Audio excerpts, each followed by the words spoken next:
Hello and welcome. You're with the Economic Times yet again, and my name is Ashutosh Sinha. Today, it is time to talk about the IT industry and also include the BPM or the Business Process Management sector, as it is called by the industry body, NASCOM. If there was one sector that has thrived through the pandemic months, and we often refer to that, and beyond as well, it has been the IT and BPM sectors. That is why we're talking about the changing workplace, and that is why it's so important. Welcome to the Economic Times Leadership Dialogues on Workplace Transformation presented by Google Workspace. So let me first explain why this is so critical for the businesses of tomorrow. The industry is a critical cog in the wheel for Fortune 500 companies. It represents the global collaboration that happens. So with a revenue in excess of $180 billion and over 3 million people working for the industry, it just gives you a scale at which the collaboration is happening on a global scale. And that is why, as we move to the next level of growth, post-pandemic growth, if I may say so, the industry is so important to enhance the collaboration and see how we can do things better from what they were. So the industry, incidentally, is also working with some of the biggest companies around the world, the Fortune 500 companies, to drive digital transformation of companies. So another reason, well, just one more reason why it is so important in the context of things today. So there's a whole lot more that is happening in the industry. And let me now introduce you to the experts who are joining to talk about that.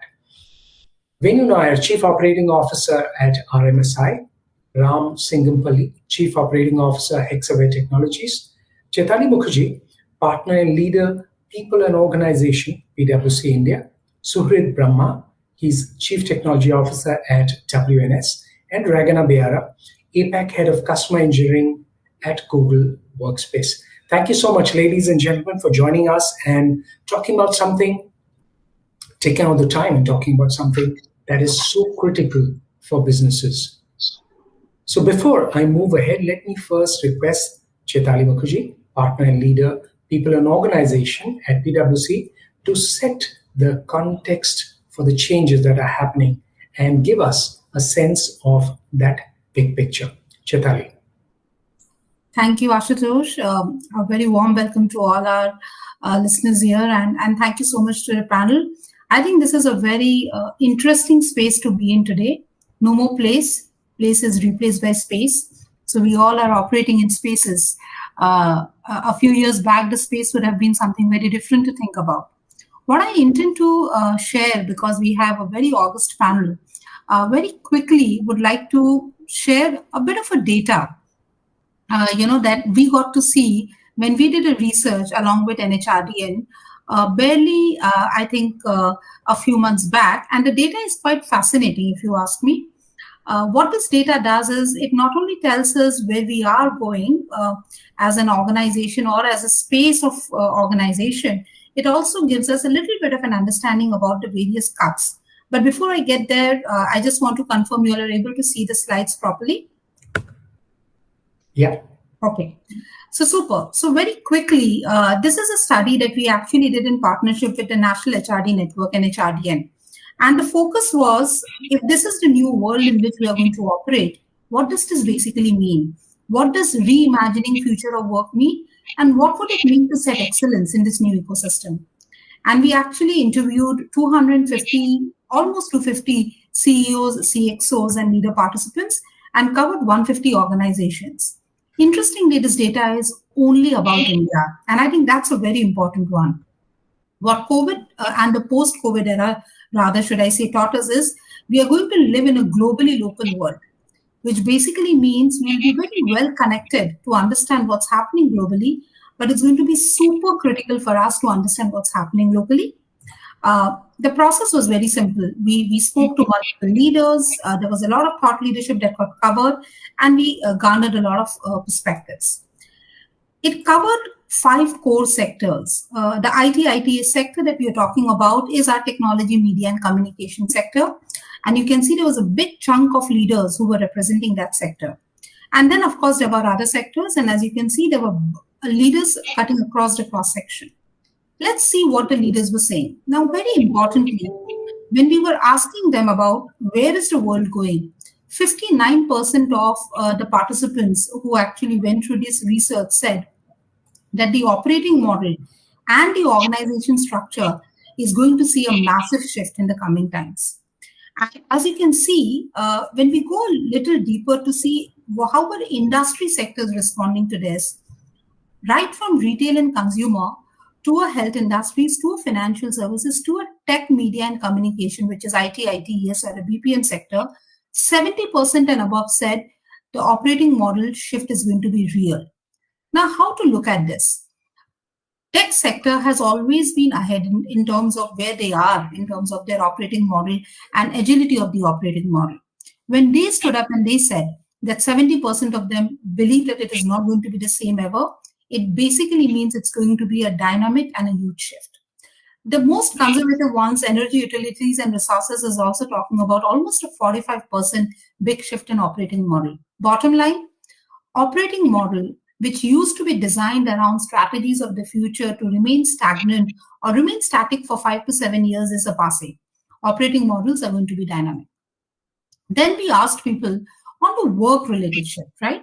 The big question that we asked was what kind of work will actually happen? And as you can see, everybody spoke about automation and the need to work from anywhere. The biggest jump in the tech media communication sector, as you can see, is 37% of the population actually said the work will happen from anywhere. And 14% said automation will be a big play. Again, a point to keep in mind is tech sector is already the one who is spearheading automation in the world, which basically means for them, work from anywhere is going to be the fact that will remain. And this is a big number. On an average, 25% of the respondents felt that workforce will move to a work from anywhere model. And the moment you think of this kind of a workforce model, the challenges of data security, the challenges or the need to actually work on a common platform becomes pretty important. From a workforce related shift, the other big aspect that actually came to the table was about employee productivity and what kind of workforce models. The moment you open up the workplace and you look for multiple kinds of talent, gigs will become a very big one, liquid workforce, non-traditional workforce. How prepared are organizations for something like this was also a very important conversation. But this is a build, buy, borrow, all simultaneously coexisting has become an important part of what the future is going to be or is already for us. I think the purpose of the workplace, it's no more going to be a place, it's going to be a space, like I called out right at the start. So repurposing workplaces to become workspaces, and workplace will actually be about driving culture, innovation, learning. Spaces will actually be about ensuring flexibility, connectivity, productivity. This demarcation of the place and the space and how do we enable the two and understand the difference between the two and the need for remote working as a capability has come up as a big one, both at the level of the managers as well as at the organization level. The very interesting one was capability. Organizations have come to brace the fact that the capabilities that are required in the future may not exist inside the organization. Well, they may actually not exist even in the marketplace because it's a hugely talent and a skill driven market in the future. And hence organizations are very clear. 60% of them said building new capabilities is going to be the single most important piece that they will look at for bridging the gap. If they cannot bridge it through development, they would first look for borrowing of talent or going for the liquid workforce and gigs. Particularly in the tech sector, this was a big one. What does this mean? It basically means how are we designing our workforce models, our systems, processes, practices to enable this will become a very important one. And finally, when it comes to enabling the workplaces and the workspaces, what are the people seeking? As you can see, a whooping 44% people said flexibility. Flexibility is no more something that the organizations are offering. It is part of what you need to have. And if you need to have that, how will you take care of some of the other factors which enable it? Namely, the whole work from anywhere policies, structure, support, and health and wellness. These three came up as the three most important pieces. So I've shared with you data around work, workforce, and workplace. If we have to think of the ecosystem, it's actually a tripod. There is operating model or the structure or the design of the organization that is changing. There is capability within the organization that is changing. And the culture that will enable this is also changing. And we'll have more conversation on that. So on this note, Ashutosh, I'll pass it back to you for you to conduct this conversation further. Okay, that's fascinating. That input is fascinating. Chaitali, thanks so much for that. Let me ask the leaders of the industry then, because the one point that caught my attention, and that perhaps is one part of the big picture, is the repurposing of the workplace. It's important how top leaders are going to be going about it. So, Ram, if I can request you, and I'll request others as well, to talk about it, how is your organization feeling or going about that repurposing if it's happening? Ram, you're on mute probably. Sorry about it. Ashosh, thank you. I think when you look at our workforce as pandemic hit, we moved to 100% work from home. We did that swiftly and we made sure that we delivered to the customers.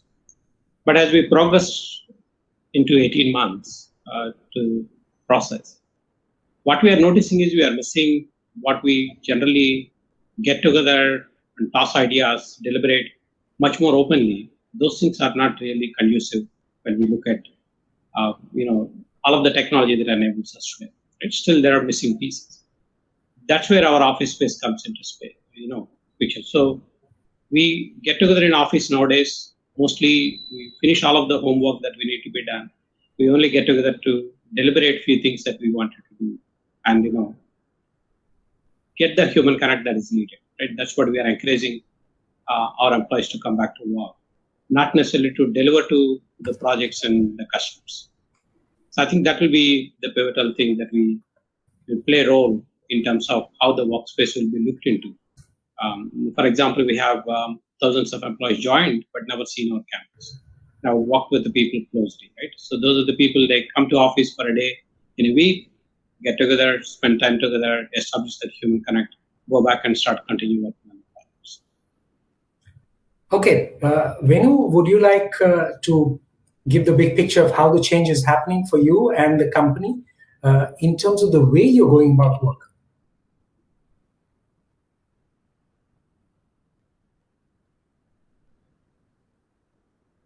Sure.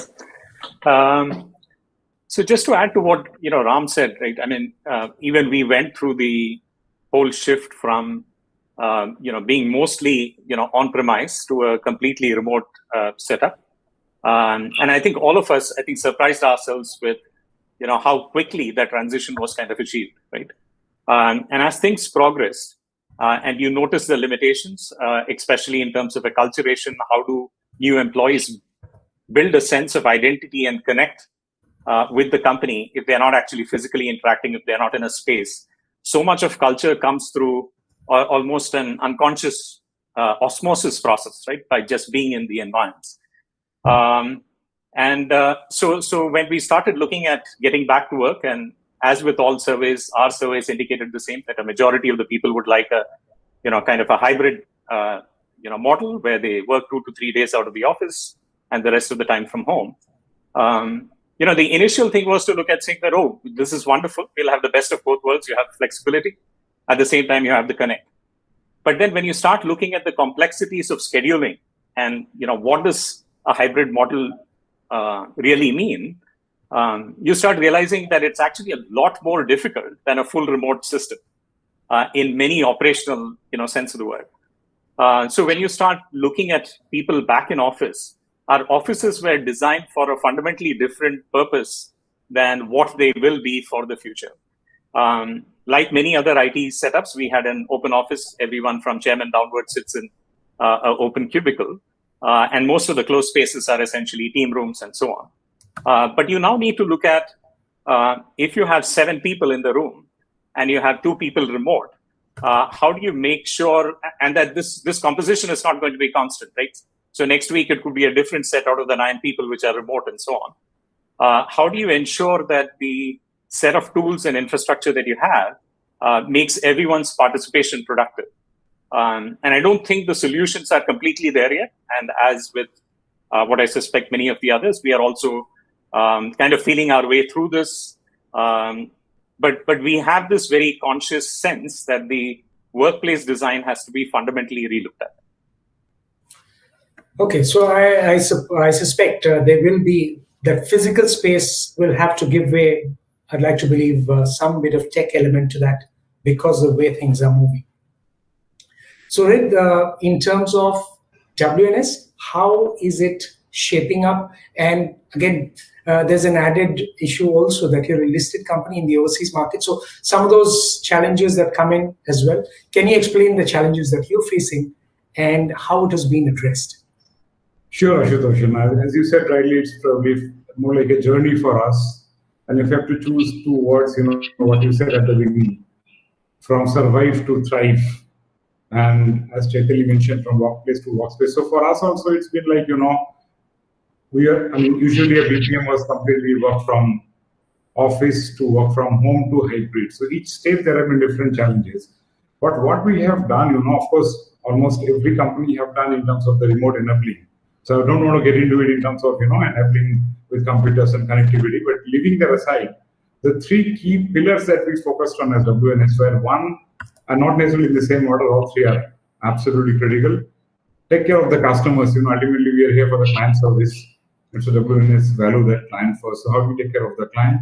As far as the employee is concerned, when someone is working from home, a lot of things that you can do at office in terms of asking a colleague, going up to your manager, all those are not there, right? So how do you keep focus on the employee and keep employee in the center and then plan everything around it? So that's the second pillar, I would say. And the third one is, of course, which Chaitali also showed in terms of the operating processes, You need to tweak your operating processes, make work, more like a Lego block plug and play. So we had these key focuses, customers, employees, and the operations that we run. And I would say that 2 foundation layers, which are absolutely critical for all of us, I believe. One is, of course, security is paramount. In BPM, when you're handling client data, you cannot have it. It has to be a zero trust and full security. And the other and most important point is, in terms of not the same employee that you talked about as a pillar, but, the employee well-being. COVID, of course, have been a big challenge, but what it also led to is a lot of, I would say, employee health and well-being and also mental well-being, right? Because when you go and work from home, there's a lot of challenges, and especially, with a large workforce in India as well as other geographies. Also, you imagine a situation where, both, your spouse are working from home, the kids are doing their school, limited space. So a lot of challenges. I don't want to elaborate on that, but one of the key pillars for us was to make sure that we bring in the right amount of assistance for the employees, whenever they want it. So Ashutosh, that has been our focus: customers, employees, and operating processes, with the foundation layer of security in terms of data security and also the employee well-being. And then, of course, it has been a journey that I cannot say steady state. Things are changing. Still, we had some surprise couple of days back. But I think, we'll have to keep that motive that moving from survival to, how do we thrive and how do we take the next step. I'm pretty sure everyone found that the kids' needs were most important when we were trying to juggle that situation where the spouses are working from home as well. Ragana, I'd like to understand from you, because we're talking of an industry that is, as I mentioned, a critical cog in the wheel for the global Fortune 500 companies. So how can India's IT and the BPM industries work in a manner that collaboration can now enhance the results? We've seen that the industry is bounced back, but everyone now wants to do more and achieve more. Yeah, it's a big question. At the same time, what's interesting is, actually, I was surprised to see some of the research from Chaitali that said that 33% thought that productivity decreased, because most people have actually found that productivity in other parts of the world has actually gone up.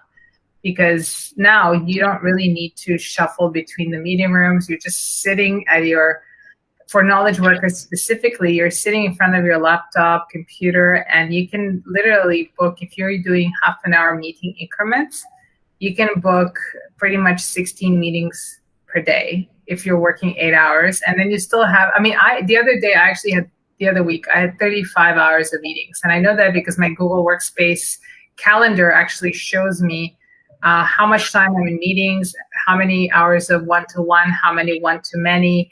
And it's now we have a new feature that's forcing people to think about their focus time, so that when you actually have an opportunity to block off your calendar so that you can actually take some time and really think through and reflect and do your actual work that you need to do.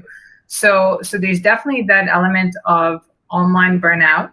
At the same time, what's nice about moving things online, it does democratize opportunities, right? Because now the talent is reachable anywhere around the world. So you can actually, and people who are talented and may not be in some of the urban centers that have a lot of opportunities now can actually get a chance to put their talent to use and get engaged in some really interesting projects. So that's the upside. So there's definitely a lot of benefit, and there's also some challenges. And of course, we're human and we've evolved in a 3D world. So this whole 2D environment is challenging. And as we start going back to the offices, to earlier point that Chitali also made, is that we're not going to have everyone in the office the same way that we used to.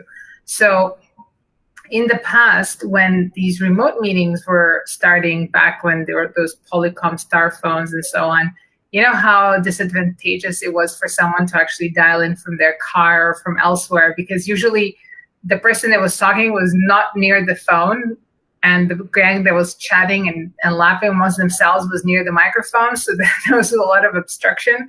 So now with the technologies that we have, we do have an opportunity to make those experiences for virtual participants a little better. We have video, we have also large displays, we have opportunities to raise our hand, we have opportunities to do a whole pile of emotional responses for our emojis in Google Meet. So to a certain extent, that gap can be bridged, but even more so, we're investing in research to even bring in this 3D image that's on the other side versus a 2D image, so that there's more of that lifelike experience. We also offer a chance for people to whiteboard through Jamboard online. So there are many, many ways that you can actually now start thinking of that collaboration and teamwork outside, again, of the location, but more within that space that bridges physical and digital and provides more equity for the employee experience. Because again, this experience is real key to somebody adopting a specific way of working, whether that's a tool, whether that's them insisting on being in the office because they just find it so difficult to collaborate virtually. So one of the things we also have is we offer people a chance to, when they accept the meeting, to say if they're going to be in person or virtual. So that way, if you are looking at a very important meeting and you notice that everyone is going to be present, then you're going to make an effort to be present. If most people will be virtual, then it's not a problem. So that's how technology is trying. That's what we're trying to do to really kind of create more equity between different participants and give everyone a chance to really, get the biggest return on their time investment in that collaborative activity. Okay, Dragna. So interesting that you're mentioning that technology makes it possible, but the question again is, how are the employees? Because they are at the center of it all today. The employee is asking for flexi hours, flexi working, and all that. So it is often he who is driving. Venu, is that pressure as an organization? How is it showing up for you? And you mentioned about employees wanting that, but what are the actual challenges you're facing in implementing that?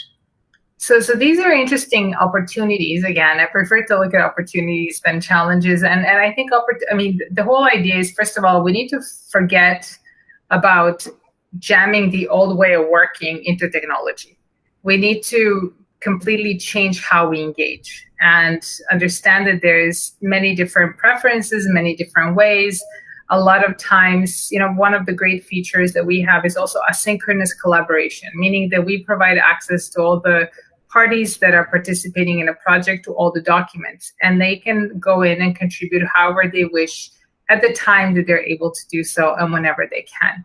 So over whatever device they want to use. So that really sort of provides flexibility. But culture is really key, because one of the main points is that people feel, first of all, that there's that culture of trust and sharing to expose these things, like to give access to people and trust them that they're not going to mess things up. At the same time, there's also the role modeling from the senior management that has to come into play, because if you want to do any kind of change management, there's really 4 principles of change management. 1 is take away the old way. 2 is train everyone on why and how they need to do whatever you need them to do.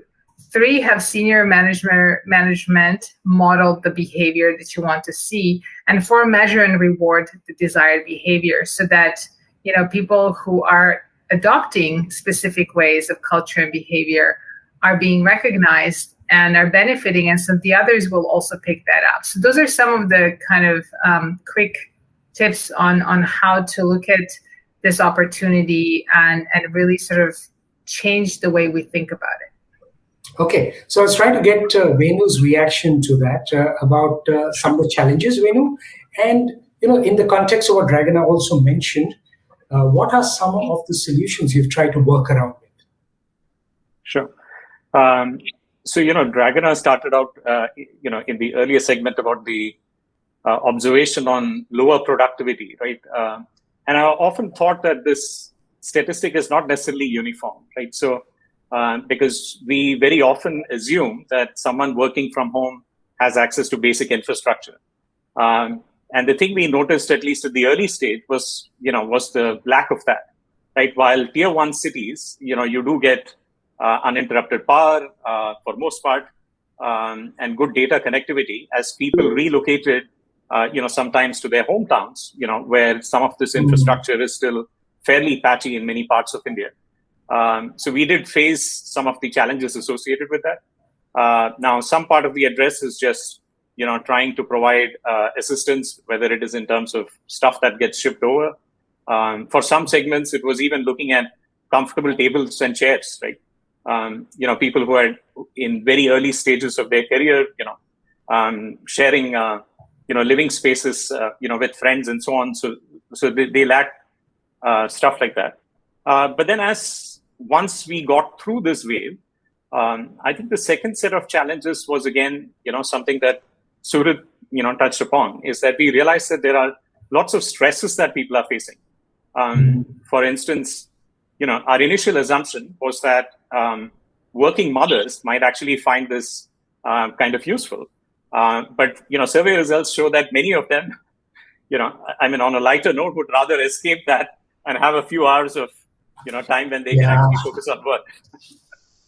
So, you get interesting insights which kind of, break down, your basic set of assumptions with which you start planning. So as we've gone through this process, we've definitely done multiple surveys at various points. And it's also interesting to see that people's opinion on various things, right? How often do they want to come to office, for instance, has changed as the pandemic has progressed, right? As this has become a way of life, as other opportunities to do things during the day when you're not locked up at home have opened up and so on. So therefore, it's very much an evolving dynamic. Now, from a work standpoint, what we have definitely seen is that we are also in the midst of this, what is being called the Great Resignation. So, like many other places, we are hiring a lot of people, and so there is, a need to train them fairly rapidly. And our earlier model did, rely on people being around, looking over someone's shoulder, coaching them, and so on. And while we've kind of migrated to digital equivalents of these, it's not exactly the same thing. So as the risk of the pandemic has subsided, some of the activities which have moved first to the workplace is actually the onboarding and training activities where we find that the effectiveness and productivity, increases are much faster in person. So that's, some bits of things that we have brought on, I would say faster than some of the others. In many of the other areas, we are leaving it to individual teams to kind of figure out from their set of circumstances as to what makes sense. Some teams have, for instance, chosen to work nearly all days out of office. These are, they happen to live close to the office. The nature of the work is such that they find that it's a lot more productive. Other teams are almost one day in the office and so on. So we do have a fairly wide, spectrum of things that are there. I would say one other observation, is also around where people had chosen to move, right, during this phase. When they realize that they don't need to stay in a big city, pay rent, and can move to some other place and work more comfortably. And those have led to questions around, our current model is in India, we are focused on 3 cities. So should we move to much smaller offices, which are more disparate, which allows people to still get together at least a few times a week in an office environment, interact with colleagues, all of that, but yet spares them the trouble of relocating from perhaps a nice, hill location, the heat and dust of Delhi in the summer, right? So these are, some of the things that we're doing. Sure. So Chaitali and Surya, they've raised their hand. So I'll just go to Chaitali. Okay, everyone's got a point to make. So Chaitali, if you can begin, please. Yeah, so I think very importantly, there have been 3 phases the way I look at this entire situation. The first one was the phase of productivity, when organizations wanted continuity and productivity. And that's when the first 3 or 4 months post the pandemic, the entire focus was on productivity. Productivity skyrocketed. Organizations were happy. Employees were anxious about continuity, jobs, and they continued in that form and they overworked themselves. Then came the second phase, which was the phase of well-being. This was also the time when organizations and employees realized this is not a passing. It's not a 2-month, 3-month, 4-month affair. It seems like a longer one. That's where individuals, and also, let's face it, every individual had a personal story. And because of that personal story, their priorities also changed. So the second phase was actually the phase of focus on well-being. So when technology upped the game to actually enable productivity, employees were saying productivity is all good, but where am I in this entire equation of productivity? And that's where productivity started to go down. And then came the third phase, which was now I've stayed a little distant from the organization for a while. My role has been made sharp. My understanding of my contribution has been clarified. I know what value I bring to the table. And I love this organization, but I don't know anyone anymore. Because in 12 months, we all are changed human beings. The organization is also a changed human being. And that's where the whole resignation actually started. So if I look at this entire phase, what has happened to the workplace from being a spot of productivity to a spot of connection to a spot of coming and learning. And I think the biggest challenge today, organizations, everybody's in the same boat, is around how do you get the person to experience my organization, how it is different. And to the point that you made, Venu, bang on. Today, organizations are saying, how do I get the person to be onboarded here? Because the onboarding has literally come to a halt. We are all small windows on a big screen. This was necessary, but it has not been sufficient. Assuming necessity has been taken care of, the sufficiency of connection is what is actually now taking over, which will define the new workspaces. So Ashu, I think that was a very important journey. If necessity wasn't taken care of, we all would be in the productivity gambit. If the Googles and the likes wouldn't have done what they have done, we wouldn't have survived. Now that we have learned how to survive and deliver, the connection has actually taken up the whole mind space. So very interesting. You've mentioned the word experience there because brands are trying to drive that experience economy. Companies want to make the employee experience again. That word comes in. So sorry, before I talk any further, I think you've raised the hand, and then I'll go to Ram. Sorry, you're on mute. Yeah. Thanks, Ashutosh. No, so I think when Chaitali covered part of it, and absolutely, since the original theme was, what challenges are we encountering and how we are really getting over it. So just wanted to make two quick points. One, and again, it's a journey, nobody can say, okay, we have resolved all the challenges and we are good to go in a steady state. Probably, there will be no steady state. It will be like a continuous journey. But from what point of view, what we have realized, and I'm sure everyone has done that. So all the digital interventions, including automation and workflows and other stuff, they were there even before COVID. But I think that has accelerated the whole theme, right? That what part of work can be really done by automated mode, or in our industry, in BPM, how do you do some auto processing and things like that, so that the real meaningful work, stays with the people, right? And that led to two things, One, Chaitali hinted upon it, and the survey also showed the same thing, that see, the workforce also wants to learn newer stuff, right? So if you're able to manage your workday, and on that point, I'm sorry, I mean, we're not supposed to talk about any city, but think about Bengaluru. While I live in Mumbai, I've been in Bengaluru, and we have team members who used to travel 90 minutes one way. So 3 hours we spend in a transport just trying to reach office, right? That time is available with you now, right? So what changed from a work point of view, the productivity, of course, increased. And with the digital tools, it made sure that it is optimized. It's not just the productivity, probably we moved away from measuring inputs to measuring outputs and how things have been done. In terms of employee, what happened was, I'm sure all of you relate to a term called floor pulse, right? That's a very common term in the IT, BPM industry. You go into a floor, you get a floor pulse, right? So when there is no floor, how do you get the floor pulse? Correct. So I think we also brought in a lot of, again, interventions, a lot of chats, we actually rolled out something called Amelia, which is our, it's a AI based conversational chat that kind of, keeps, so all the data that can come to you, it's probably not good enough, but you find out a way to get those kind of employee pulses. We encourage people to do, while there are group meetings, but as much as you connect at each level, one-on-one, because nothing can substitute that. So I think combination of these two, making the work more optimized and making the employees feel connected in some way, probably would be, two ways to get over the challenge. With that, I must say, and I think Ram mentioned this before, see, no matter what you do, it's just a simple birthday celebration. And I actually made a lighter comment that, you can't have a virtual cake, right? There's nothing that can substitute actually having a cake in a party. Here you can show a very nice cake, but you're not having it, right?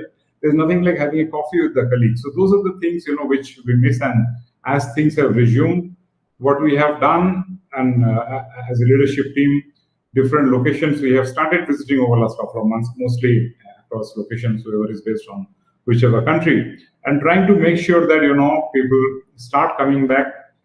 The work will go on, but, the basic connect that's there between, each of us should really be the founding layer, and that can actually help us go to the next level.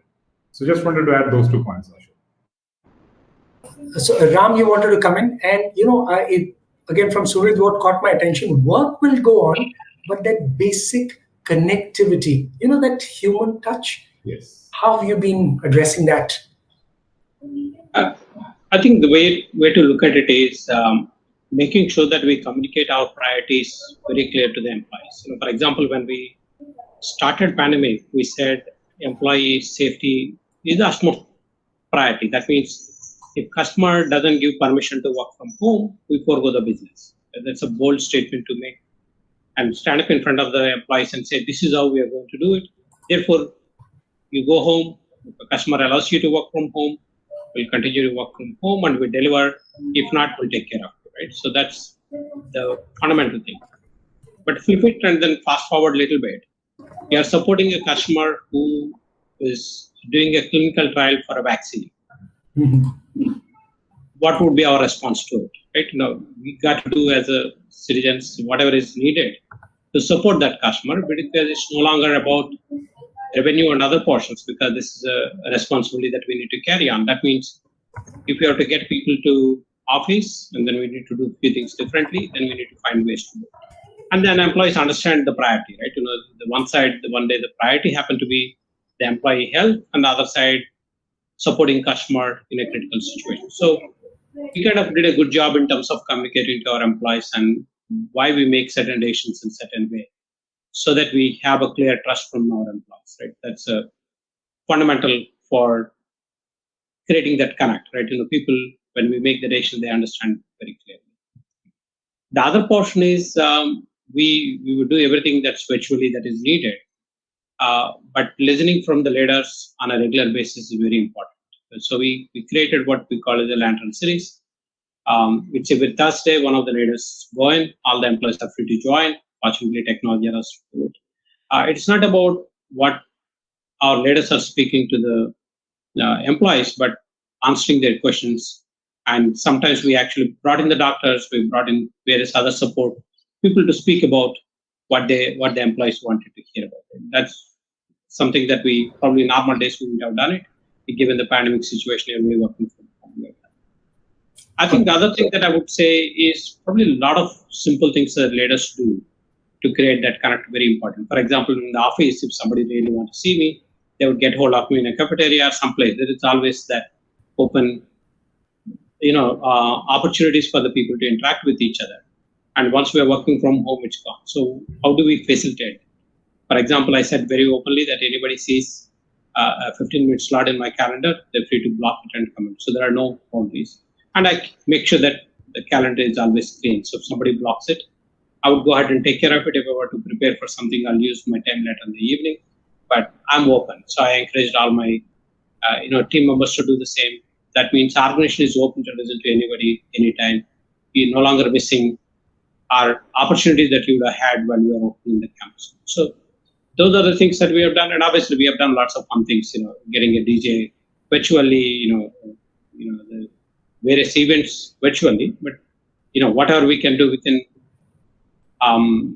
available, constraints, we've done it. But at the end of the day, I think, having employee experience the organization through all these channels, plus the physical campuses, is very important. So the word experience comes back yet again.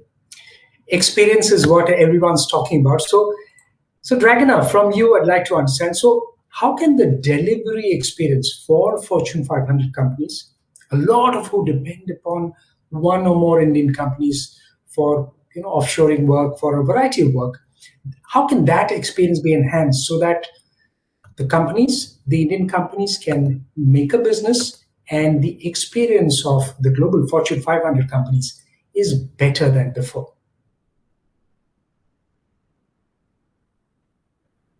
You're on mute, Dragon. Thank you.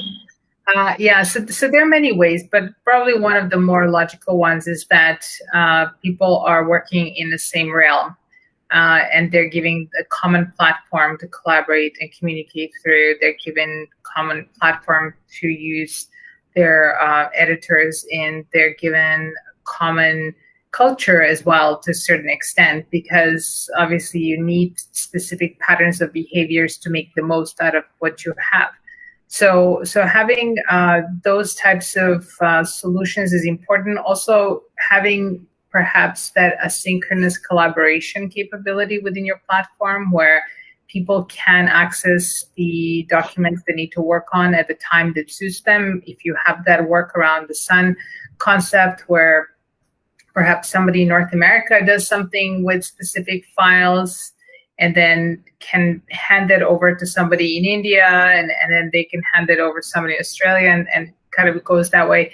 That is really a very effective way of working, right? But for that, there have to be specific behaviors in place to get the most out of it, of course, so that everyone understands the terms of engagement, everybody understands how to best use those tools, and so that they can contribute in the best possible way.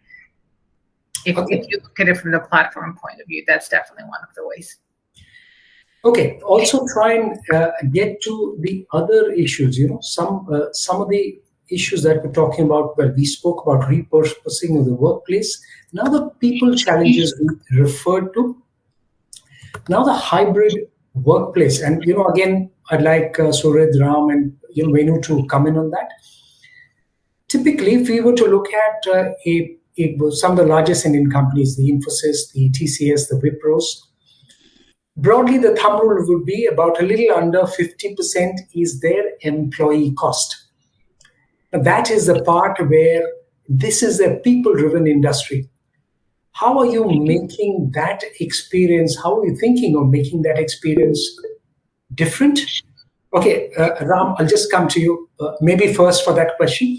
And second, also, how are you ensuring that the listening for these people, and these are very large workforces, we're talking of well in over 100,000 people for some of these large companies. So how are the companies trying to listen to that experience of their employees in current times? Ram, if you can go first.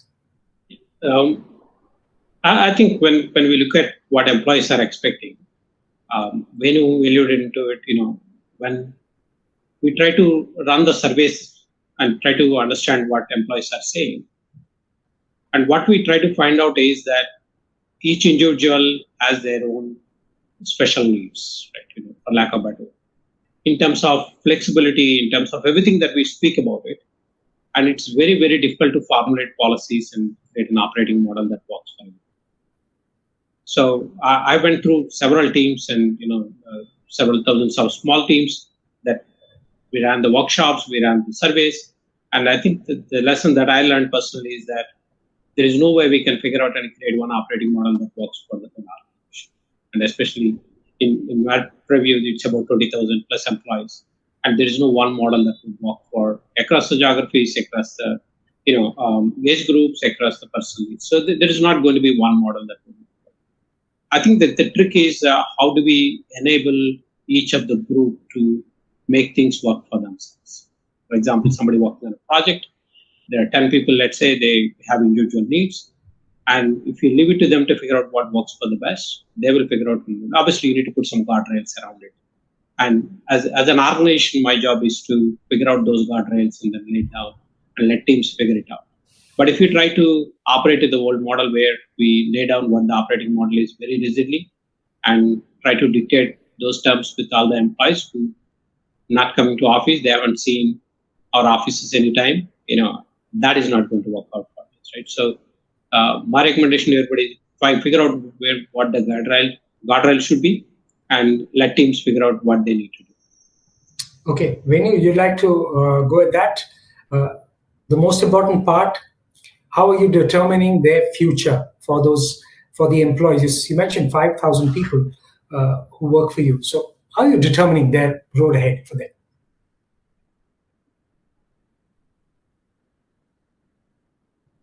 You're on mute, Venu.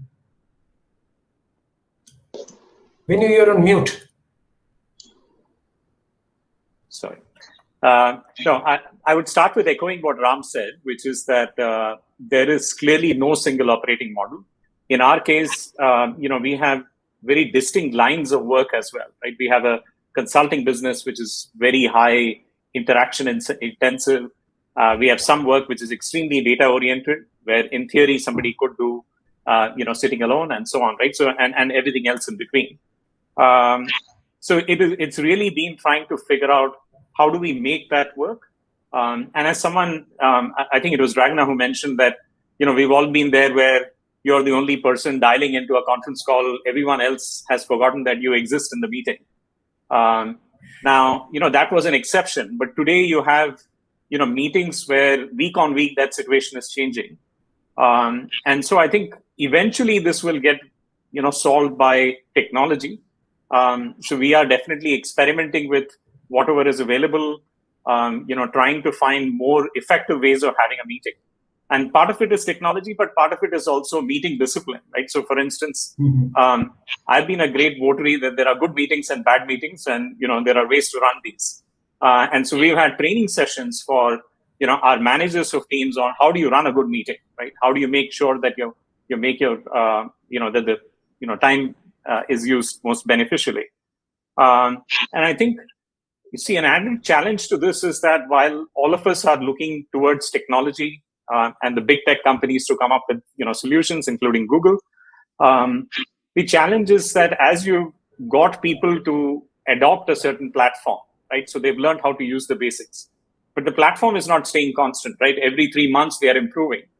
And people think that, okay, I know how to use X or Y, right? So getting people to understand that, look, it's not a one-time exercise. It's not like you picked up a spreadsheet, you know how to do your basics, and you survived with that skill for 15 years.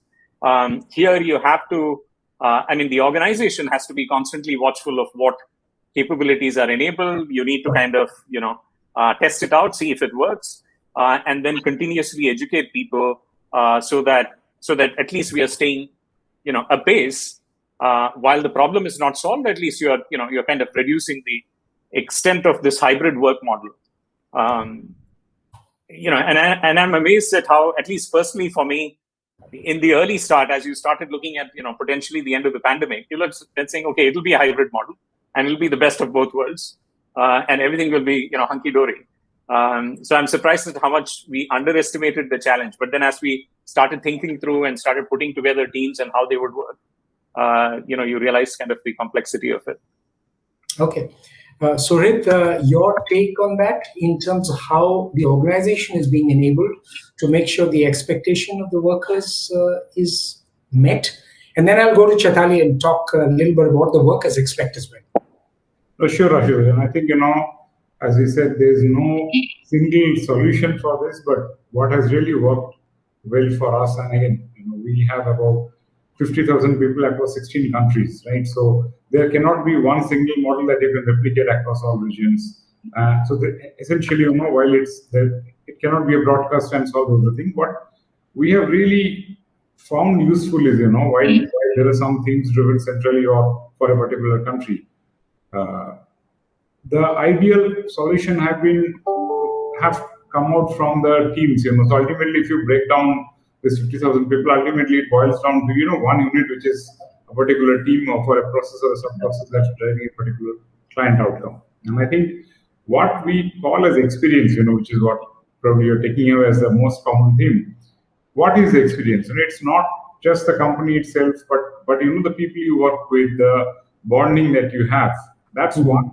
And also how it has helped us in terms of, culturally, because when you talk about client first, right, while taking care of the employees, and I think Ram mentioned about the critical processes, we run healthcare processes where, someone has submitted a hospital bill that has to be paid, right? It has to be done. It can't, wait for too long. Or insurance claim, right? It has to be processed. So we made sure that depending on the nature of the process, of course, using all the technology that we have available at our disposal, combining that and with, talk about the top down and bottoms up, we made sure that we have a view on each of those smallest units, if I may call it that way, and what's most optimal for that particular team. We always, went for that kind of a model instead of, trying to have something broad-based. Of course, that's there as a theme also, but I think it's both top down and bottoms up, and then together finding out what's the most optimal way of driving this kind of employee experiences and employee outcomes. Sure. So let's now go across to Chaitali and try and understand, Chaitali, from you, what are the employees expecting and how is that changing from the study that you carried out? If you can refer to that and give us a sense of that. So Ashutosh, quite interestingly, like I mentioned, there have been 3 phases and there have been multiple pulse surveys that organizations have done to read the mind of the employee as to what do they want and what are they seeking. So 2 or 3 important takeaways. Employees themselves do not know what they want. Let's start off with that. Their expectation and ask has been revolving because it has been revolving around their circumstances at that point in time. Number 1. Number 2, for an organization which has 15, 20, 30,000 people, there are 30,000 asks. Each one of them is asking what they want because they are being driven by their purpose and not necessarily what the organization can solve for. So I call this whole era the era of workplace of the people, not workplace for the people. Now, what that does for us is it basically means everybody as organization designers, whether it's CEOs, CXOs, business leaders, we are used to designing workplaces or workspaces that employees can then use. employees want to design it themselves. What we hence need perhaps are multiple pieces or blocks that they can pick and choose. I remember almost 15, 18 years back when I was in one of the tech companies, TCS, they were they were struggling with designing the compensation that would make everybody happy. The fact is, no compensation makes anybody happy. Similarly, today, no workplace design is going to make everybody happy. So they came up with the concept of bouquet of services. So they gave a long list of aspects that you can pick and choose to design your own compensation. The total cost to company was decided, and every employee could actually decide how they wanted to design their comp. Today, the plug and play workspace is here. So if it is workplace of the people and not for the people, we will have to think of that bouquet of services because employee himself or herself is wanting to make that change happen on a daily basis. And I think that is the transition we are seeing at our own level with our company, be it across the 138 network countries or even in India as well as across the globe. And also our clients are actually going through the same journey. The challenge though, I do want to call out the degree of control that we feel in workspace becoming a plug and play requires tremendous capacity and capability building at the back end at the level of leaders and organization. All things being equal, if technology becomes the leveler, that capability and capacity yet is an open issue. If we don't solve for that, how do we make workplace and workspace a plug and play is going to be an interesting one. Okay, so there are hands again go up. So, Sured, if you can go first. Sure, Ashutosh, I just wanted to react to your 2 points that Chaitanya brought up and very relevant in two different contexts altogether. One is, when you talk about the plug and play to her last point and how effectively does it work, it sounds exciting, but it's really not that easy because especially when you're dealing with the client data, so not just connectivity, but a VPN, zero trust. So ultimately, if you have think about a pipe, if you have so much of bandwidth, it kind of gets reduced and, it really makes it difficult. With that, and again, there is no one size that fits all. So our endeavor has been to optimize for each type of process, depending on what industry and what kind of technology at our disposal. And it was all around that. The other point, which I think, none of us mentioned so far, but it's probably so obvious, in terms of the employee policies and procedures, and I'm sure colleagues here and everybody would have done that, is, not just talking about the employee benefits, but with COVID, of course, the additional leave policies, if somebody actually takes ill, making the insurance process kind of seamless. So I would say, and again, I must share this as a company and WNS, what we did, we have offices across, so of course, wave 2, the NCR was impacted very badly. So whatever we could do, as call it a large family, in terms of somebody needing something, we actually set up a central help desk to see, how we can get some, and I'm sure everybody did that in terms of oxygen or, oxygen beds and whatever. And then, of course, after that, the vaccination camps in the offices and all that. So I think, and I'm sure everybody has done this, but this is probably a given that you can expect, when we talk about employee-friendly policies and procedures. But the fact that we as the enterprises could do all this for the employees, there have been a lot of, I won't call it gratitude, but a lot of, positive vibes coming in. And if you say, that what's really, WNS for you, what's the face of the company for you, that actually turned out to be the face of the company. That, how the company helped as a larger family when someone is in trouble. And I think nothing can really substitute that. Okay. Dragana, you want to make a point as well? Well, I thought that was a really great point. Number one, that actually, and there's an observation that companies are now increasingly becoming actually very involved with people's private situations and lives, more so than ever in the past. But I also wanted to kind of contrast to companies I work for. So Google has invested a lot of money into real estate and office perks to a point where it's become quite well known in the world for its unique culture, office culture, and wanting to give people a chance to literally spend 24 hours if they want at the office where everything is offered and provided. And then I also, prior to joining Google, I was at Dell Technologies, a company that actually experimented with flexible work, or not experimented, but evolved on that journey for over 10 years before COVID hit. So when COVID hit, Dell had about 60% of their employees able to work remotely if they wanted to. And over the journey, Dell had designed some policies and specific agreements that manager can put in place. But by the time I got there, honestly, it was very easygoing. I mean, my manager and I didn't really discuss it much. It was basically just do whatever you need to do to give me the best output. And you know, let me know if you have any issues with anything along the way. So that was really empowering and quite nice. And then they actually, once the COVID hit and they realized that all of these other roles that they thought weren't doable from home, all of a sudden they were like, wait, they are. All these people went home. Like they ended up with that 90% of the workforce working remotely, because of course they have manufacturing, so they had to accommodate for manufacturing facilities. And so after COVID, they actually they re-engineered their Connected Workplace program, and they basically said whoever wants to work remotely can.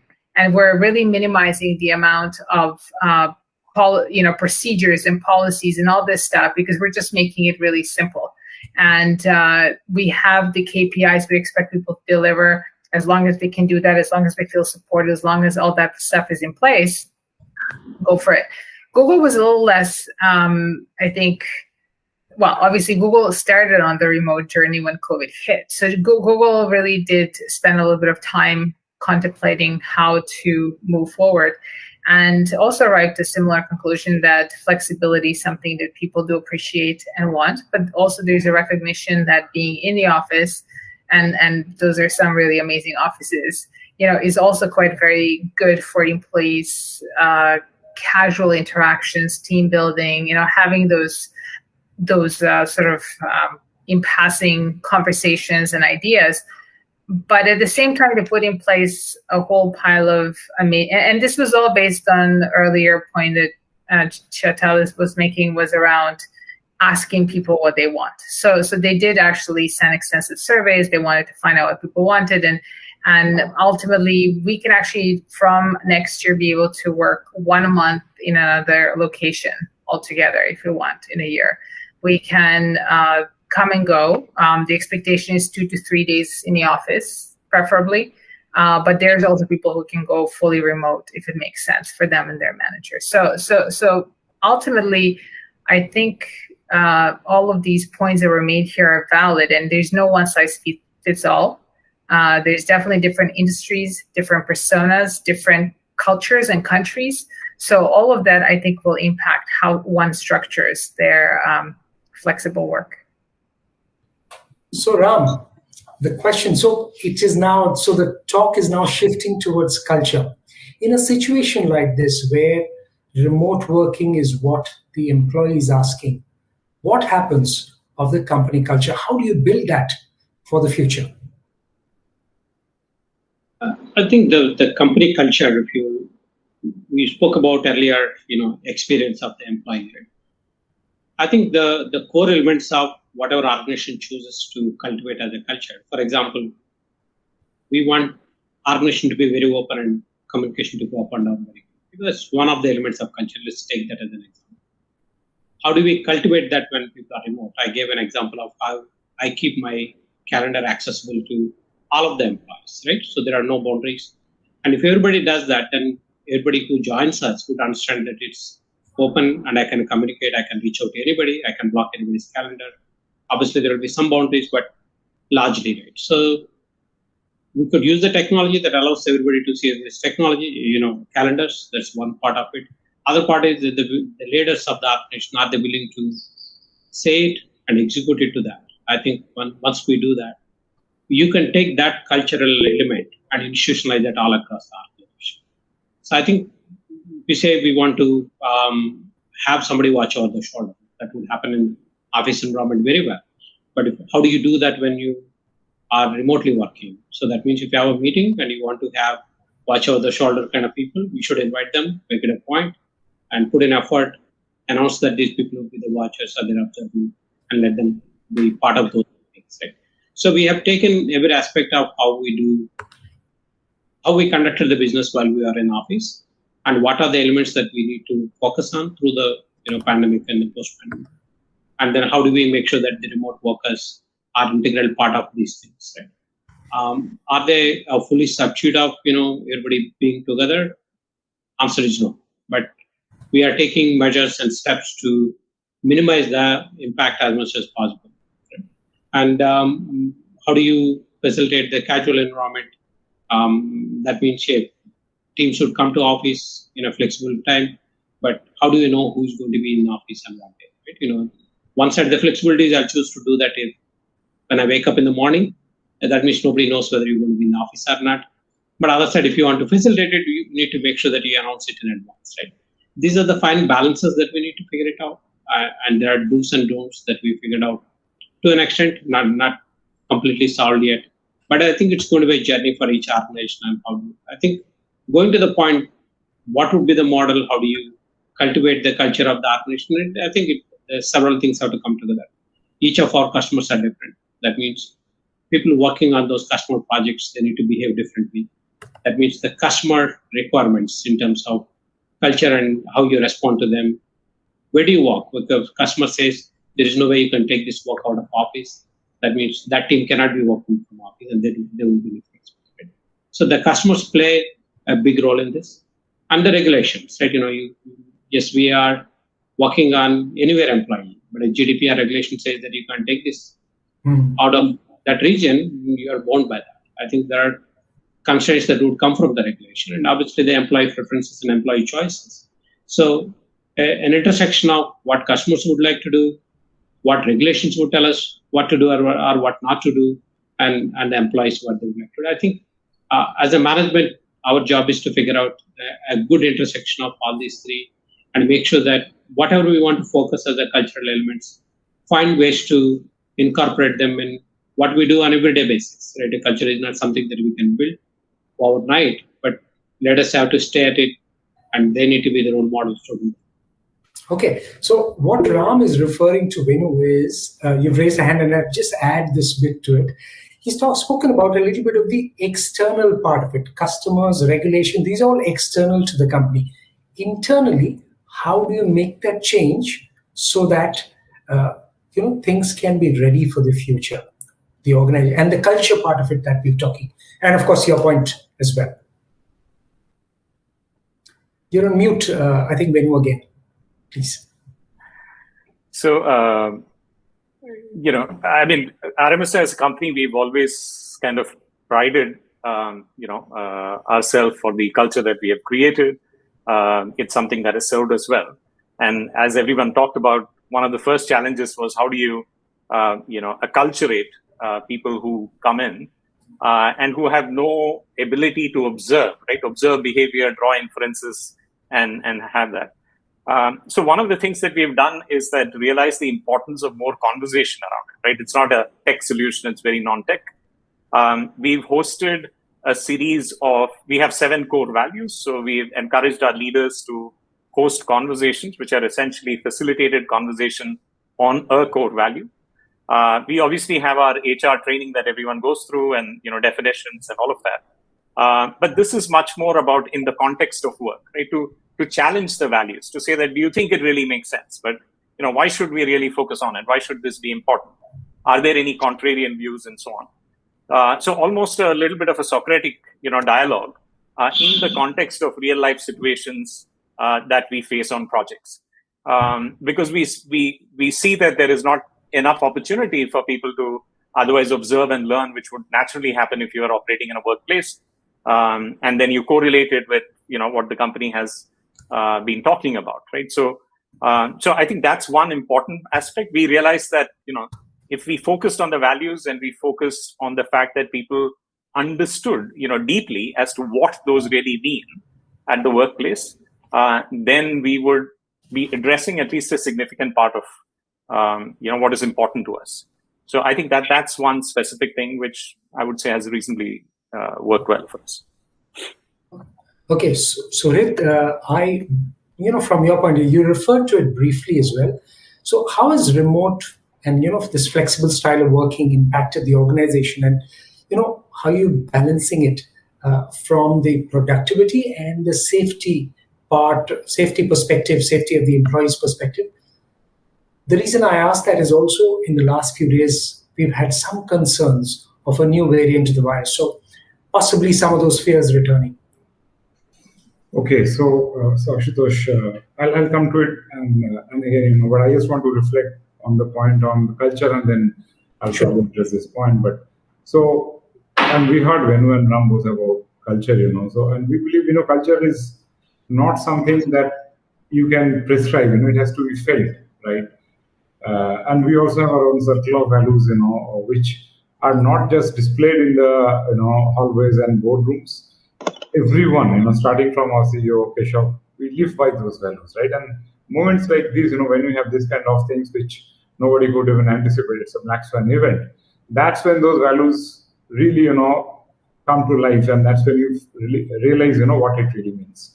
One challenge, Ashutosh, that we talked about is, when people who were already in, they knew the company, they knew the culture, right?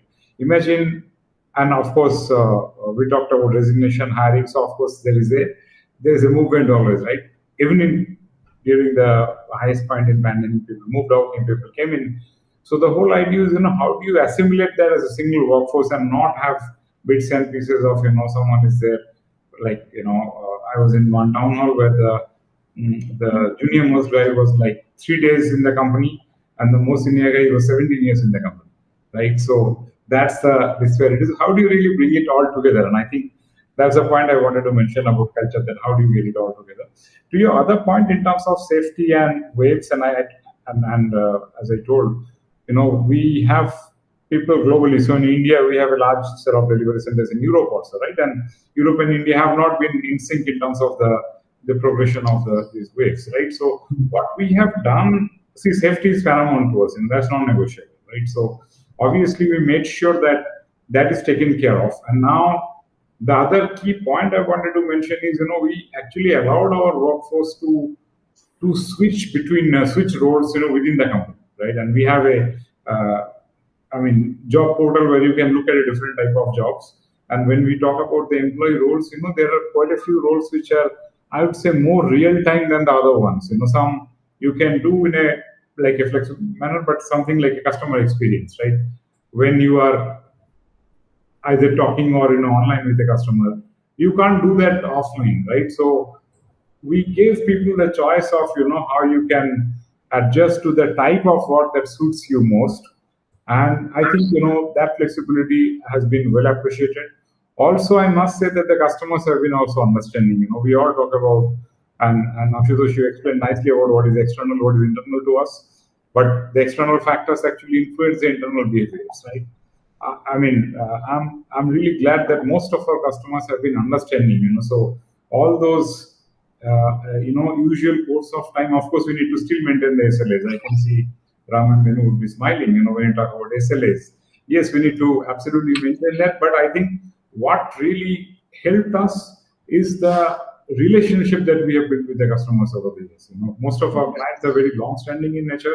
It's not that we are, nature of our industry in BPM, it's all long-term contracts. It's not a 6 months project that we usually do. So that relationship that we have built or invested over the years really helped us in terms of figuring out, and them also agreeing to things like work from home. How you do that? There's always some residual risk. How we'll address that? We must say that those external events, most of the cases, of course, this is again not one size fits all. Some industries like a banking or insurance would be more regulated than other ones. But we actually ensured that we leverage the relationship, find out what's the best mode, and going back to your original question in terms of employees and how we ensure safety is something absolutely non-negotiable, all the help possible, and then encouraging people to look at a change of role or change of time zone. We all talked about flexible work, right? We moved from, do we really measure that are you working for so many hours or you're completing the work that is assigned to you? in a day or in a defined period of time. So all these themes have been underlying as we addressed and as we moved on. As I said, it's a journey.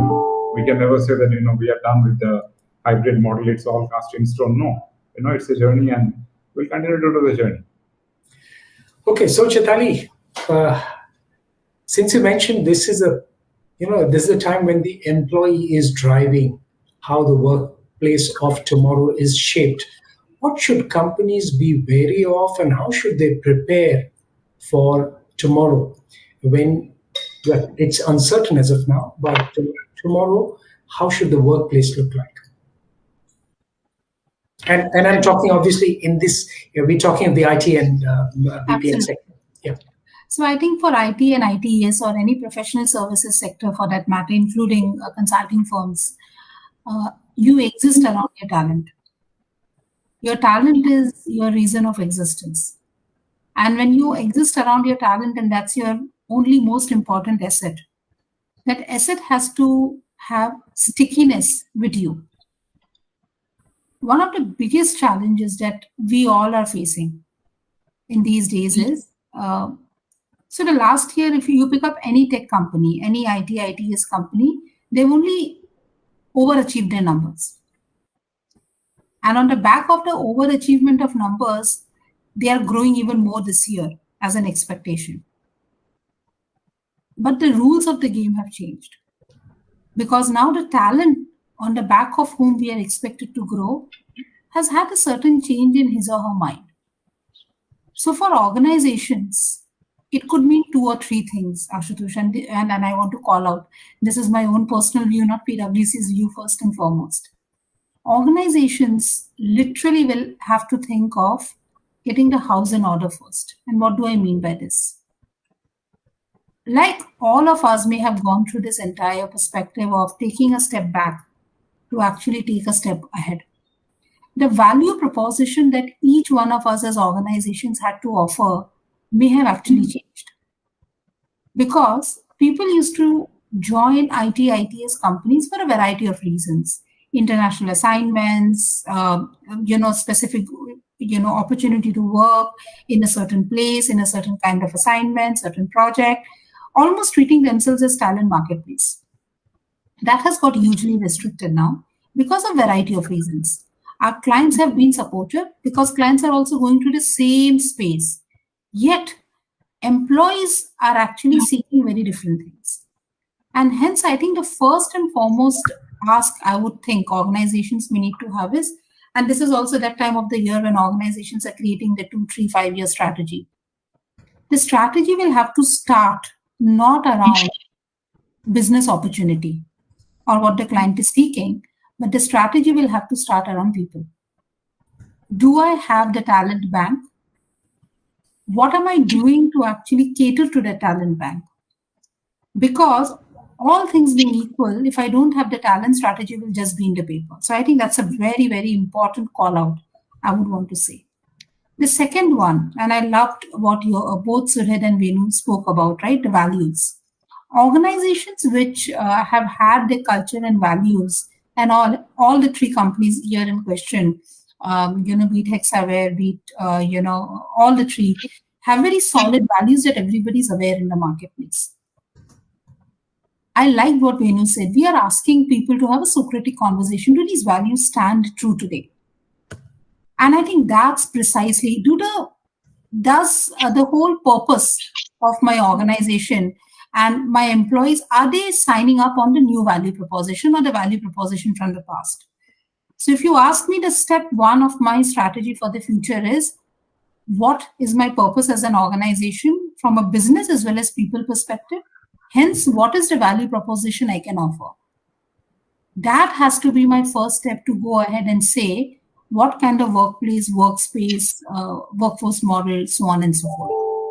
In the absence of that, we will be in a constant band-aid game. Because I will take numbers to grow. I will have tremendous demand, and my talent will keep feeling the pressure of not being able to connect. And that connecting, and this is the most important piece, I'll tell you, among all sectors for IT/ITES as a sector. Because that connection of that talent, and hence, if the talent is able to see that the organization's starting point of its existence and its strategies is starting with them. There's a beautiful book Vineet has written many years back, right? Employee first, customer Employee first. Now is the time. Employee first, customer second. Now is the time for the entire sector.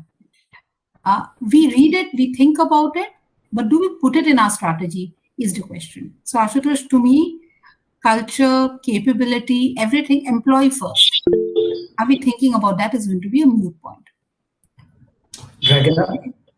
Well, it's support what Ali said because it's absolutely correct, especially when you look at all the research that points and the great resignation that we talk about right now, the fact that the war for talent is actually becoming international now.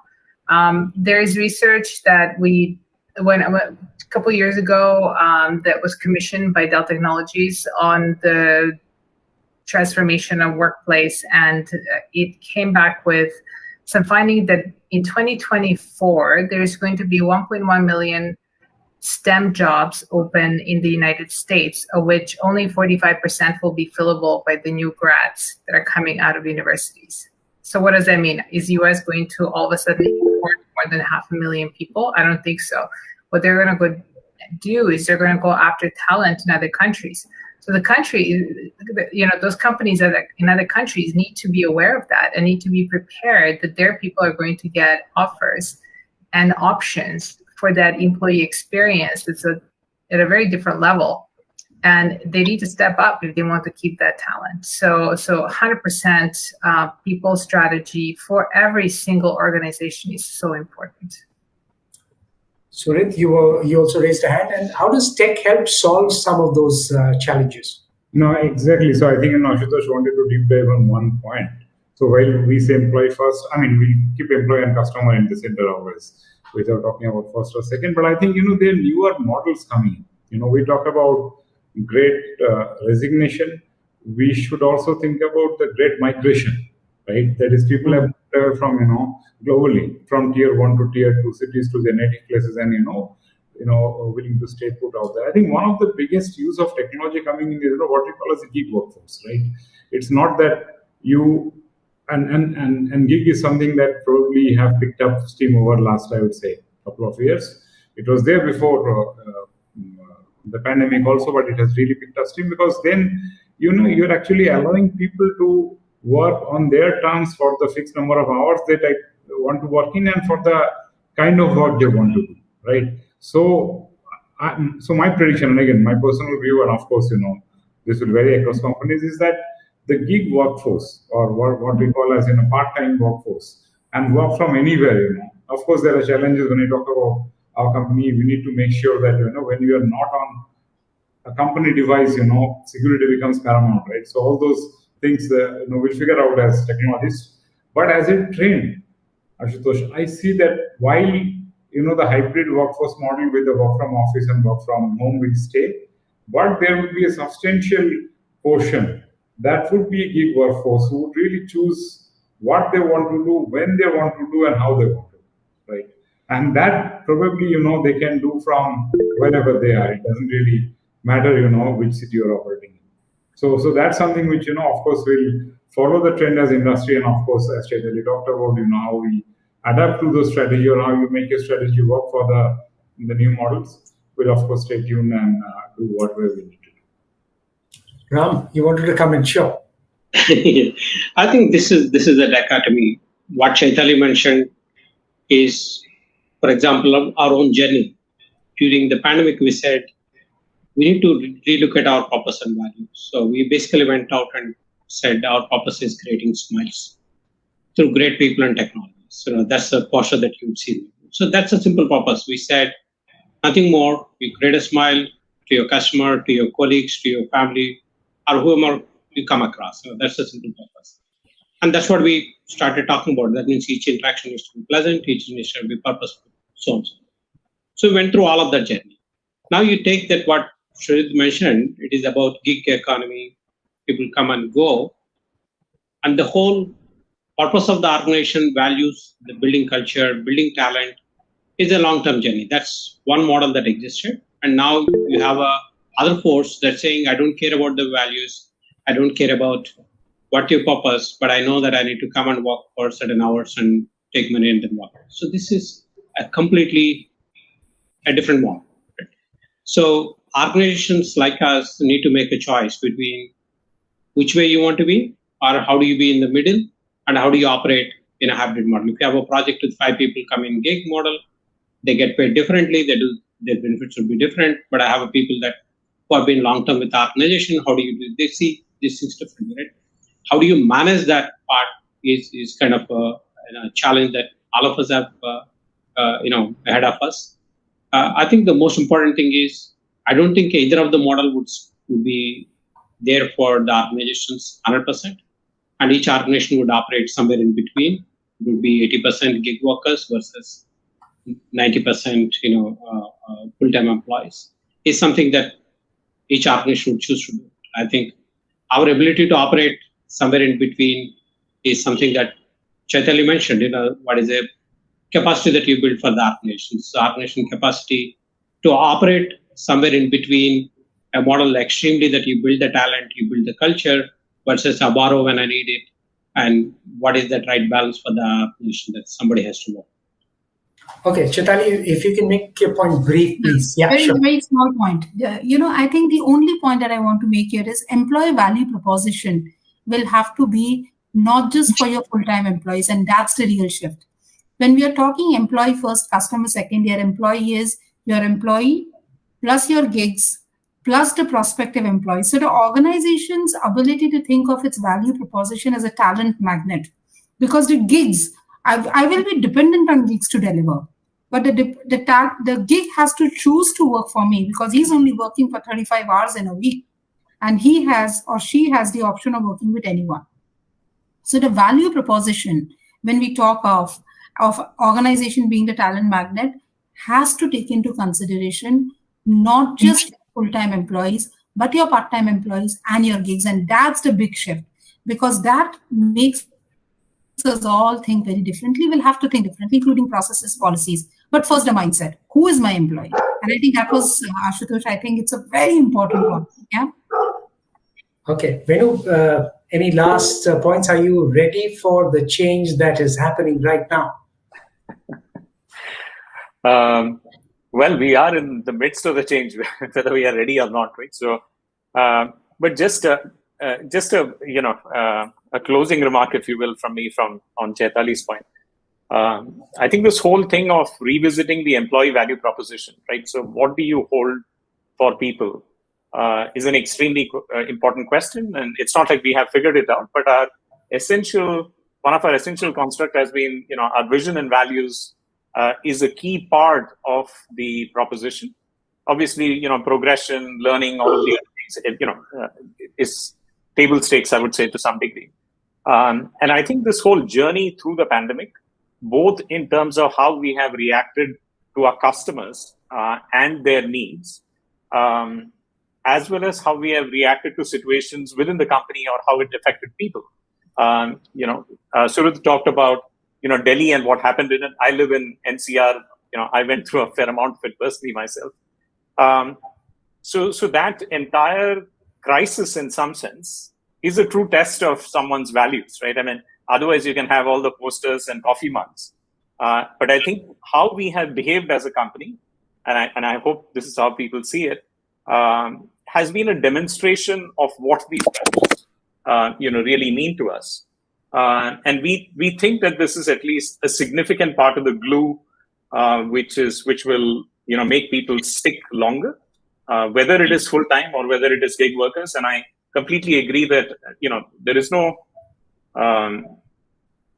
differential requirement. Even gig workers want to have a choice, right? And how do they make that choice, and where do they commit to for a period of time, is fundamentally influenced by the same factors around employee value propositions.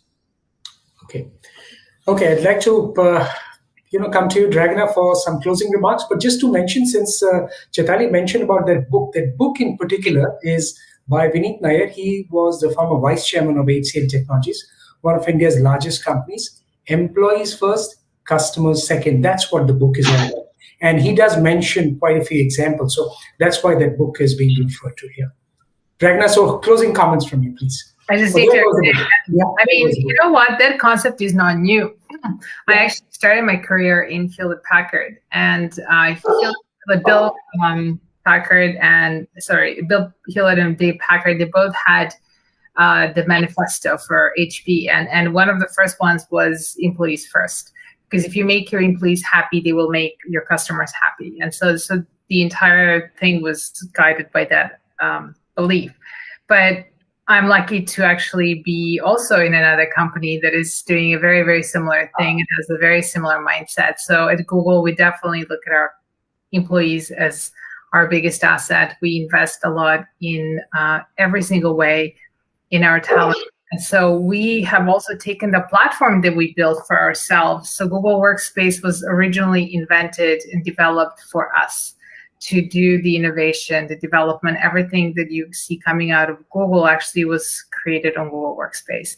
We have evolved it over the last few years, especially in the last 2 years, and we rebranded it to Google Workspace from G Suite to meet the demands of the future of work, both for knowledge workers and frontline workers, because we recognize that there are quite a few differences in how these two populations engage with their work and each other and back office.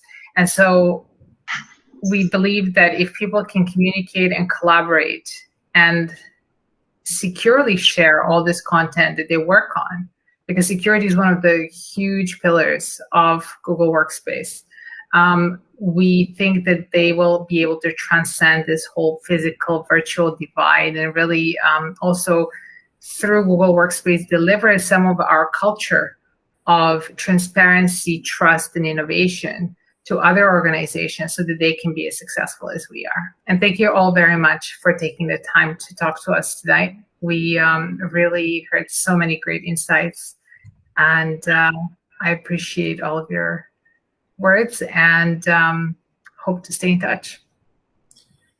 Okay, thank you so much, everyone, ladies and gentlemen, for being with us as we spoke across sectors for the changing workplace and workplace transformation. It's been a pleasure bringing you this series, and thank you indeed for being with us. Thank you. Thank you. Thank you.